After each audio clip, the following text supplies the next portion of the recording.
You know what used to drive me crazy? My neighbor's flowers were always more vibrant than mine. I watered more. I fertilized more. And yet, her blooms were always prettier, until I discovered what she was doing differently.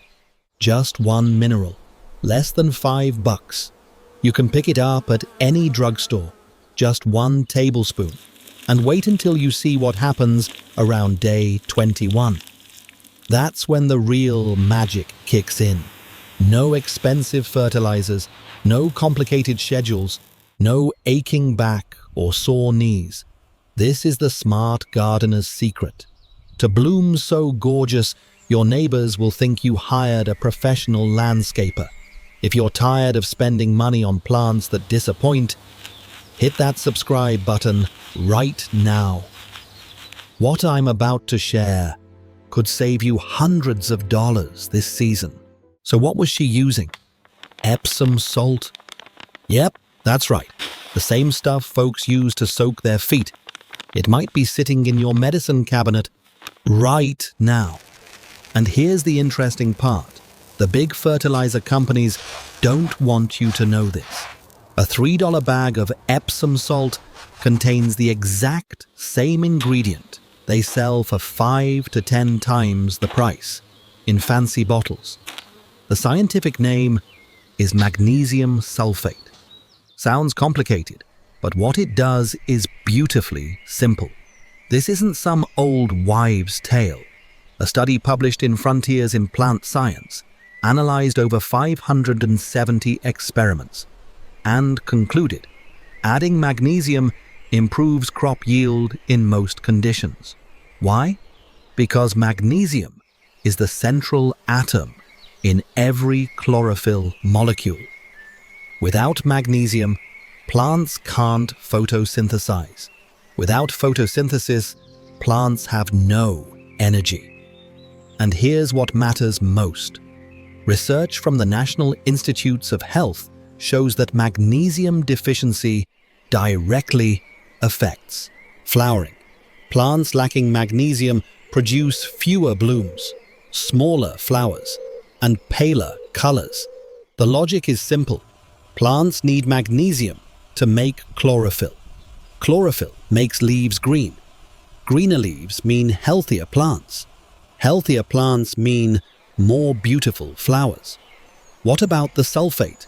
Think of it as a delivery truck. It helps plants absorb other nutrients more efficiently. So whatever fertilizer you're already using works even better. But the most important thing for flower growers is this. Magnesium stimulates blooming. More flowers, deeper colors, longer-lasting blooms. That's why my neighbor's garden always looked better than mine. She wasn't a better gardener. She just knew something I didn't. And here's the good news. Whether you're gardening in Zone 4 Minnesota or Zone 9 Florida, this works. Because magnesium deficiency is a soil problem, not a weather problem. Now, let me show you exactly how to use it. Now for the part you've been waiting for, how to use it. And I promise you, it's so simple. You'll wonder why you didn't know this sooner. Step 1. Grab 1 tablespoon of Epsom salt. Just 1 tablespoon. Step 2. Dissolve it in 1 gallon of warm water. Stir until it's completely dissolved. Step 3. Pour it around the base of your plants. No need to spray the leaves. That's it. 3 steps. No complicated measuring, no special equipment, just a spoon, a bucket, and water. How often? Once every 2 weeks is plenty. No more than that. Actually, more can cause problems. But I'll get to that later. If you grow tomatoes, here's a trick the prettiers use. When you're planting your seedlings, add 1 tablespoon of Epsom salt directly into the hole. Before you put the plant in, mix it into the soil. Tomatoes absolutely love magnesium, and when you give it to them right from the start, they'll develop stronger roots, sturdier stems, and those beautiful red fruits you've been dreaming of. Not every plant needs extra magnesium. Here are the ones that respond best. Roses. If you only try this on one plant, try it on your roses. They're magnesium hungry. You'll see more blooms, deeper colors, and thicker petals. Tomatoes and peppers. Both are in the nightshade family, and they need lots of magnesium to produce fruit. Bigger fruits, sweeter taste. Azaleas and camellias. These acid-loving plants often lack magnesium because acidic soil doesn't hold it well. Epsom salt solves that problem. Houseplants with yellowing leaves. If your leaves have yellow edges or yellowing between the veins, while the veins stay green, that's a classic sign of magnesium deficiency. Now, I want you to know exactly what to expect over the next 30 days, because when you know what's happening, you won't give up halfway. Days 7 to 10, you'll start noticing the difference in your leaves. They'll be greener, richer, not that pale, washed-out green from before, but really green. If you had yellow-edged leaves before, they won't turn green again, but the new growth will be completely different. Days 14 to 17. Your plants start waking up. You'll see new shoots appearing, flower buds starting to form. It's like they're coming alive after a long nap. This is when most folks start getting excited. But it's not peak yet. Day 21. 1. This is when the magic happens. Remember what I said at the beginning. Day 21 is when everything changes. The buds start opening, and you'll notice right away. The colors are deeper, the petals are thicker, stronger. The flowers just look healthier. Why day 21? Because that's when your plants have absorbed enough magnesium from 2 applications, day 1 and day 14, and it starts showing invisible results. Day 30, full bloom. And if you did it right, your neighbors will be asking, how did you get your flowers to look like that? At that point, you can share your secret, or just smile mysteriously. Your choice. Quick question. What plant are you going to try this on first? Roses, tomatoes, something else?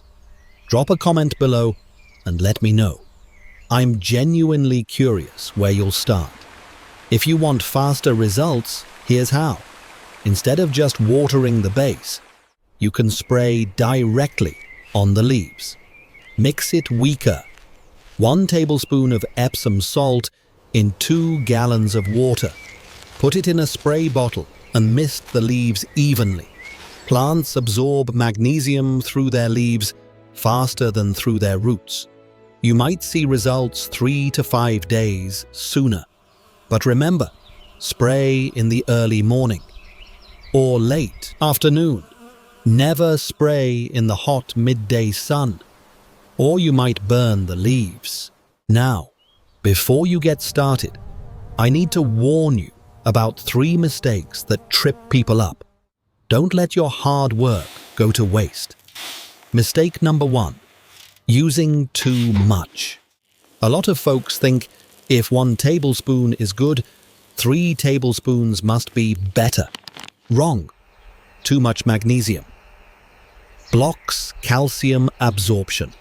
And what happens when plants don't get enough calcium? Tomatoes get blossom end rot. Flowers drop their buds.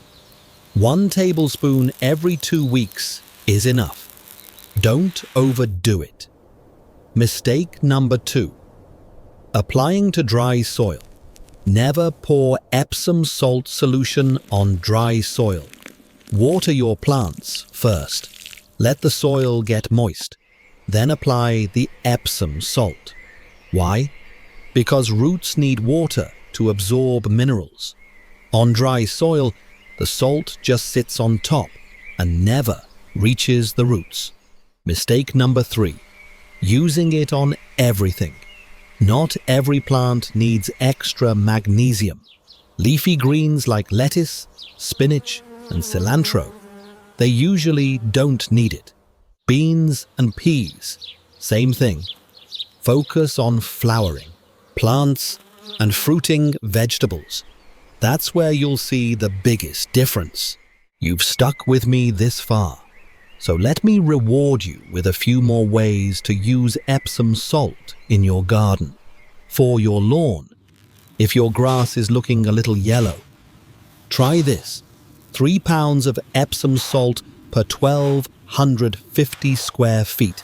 Spread it evenly and water it in. Your lawn will be greener within 2 weeks. Your neighbors will think you hired a professional lawn service. For transplant recovery, when you move a plant from pot to ground or bring it home from the nursery, plants often go into shock. Give them a light dose of diluted Epsom salt right after planting. It helps the roots recover faster and reduces wilting. And here's one most folks don't know. Sprinkle dry Epsom salt around the base of your plants. Slugs and snails hate the rough texture. They'll stay away. No poison, no chemicals, and your plants still get their magnesium boost. 2 birds, 1 stone. So now you know everything. 1 tablespoon, 1 gallon of water every 2 weeks, 30 days. That's all it takes to transform your garden from ordinary to extraordinary. No expensive fertilizers, no complicated techniques, no aching back or sore knees, just smart gardening. And when your neighbor asks, "How did you get your flowers to look so beautiful?" you can share your secret or just smile mysteriously. Totally up to you. If this video helped you, hit that like button so I know.